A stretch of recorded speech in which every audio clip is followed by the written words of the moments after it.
환경이 열악한 선교지에서 코로나 확진을 받게 되면 제대로 된 치료를 받기 어렵습니다. 치료차 귀국하려고 해도 부담스러운 비용으로 포기할 수밖에 없는 상황인데요.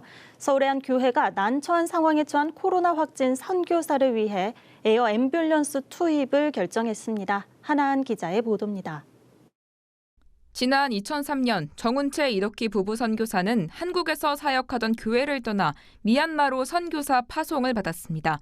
18년째 선교 사역을 해왔고 69세 고령의 나이에도 선교지를 떠날 수 없어 귀국을 미뤄왔습니다. 이런 가운데 지난달 24일 두 선교사는 코로나 양성 판정을 받았습니다. 확진으로 건강이 악화되고 더 이상의 사역도 할 수 없게 되자 치료를 결심했습니다. 하지만 군부 쿠데타가 6개월 넘게 이어지고 있는 미얀마는 코로나 대유행까지 겹치며 상황이 심각합니다. 의료진들도 군부를 상대로 불복종 운동에 나서 대거 체포된 데다 병상까지 부족해 국가 의료 시스템이 사실상 붕괴된 상태입니다. 현지에서의 치료가 어렵게 돼 한국으로 귀국을 해야 하는데 비용이 만만치 않습니다. 코로나 확진자는 일반 여객기 대신 의료용 항공기인 에어 앰뷸런스를 이용해야 하는데 부담해야 하는 비용이 1인당 1억 원에 이릅니다. 부부 선교사를 파송한 서울 왕성교회는 선교사의 어려운 소식을 듣고 에어 앰뷸런스 비용 1억 8천만 원을 전액 부담하며 선교사 부부를 긴급 귀국시키기로 결정했습니다.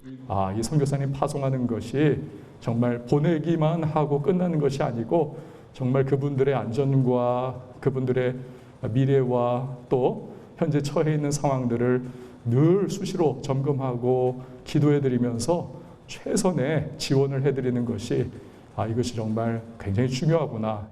에어 앰뷸런스를 찾는 일부터 후송까지는 불과 며칠이 걸리지 않았습니다.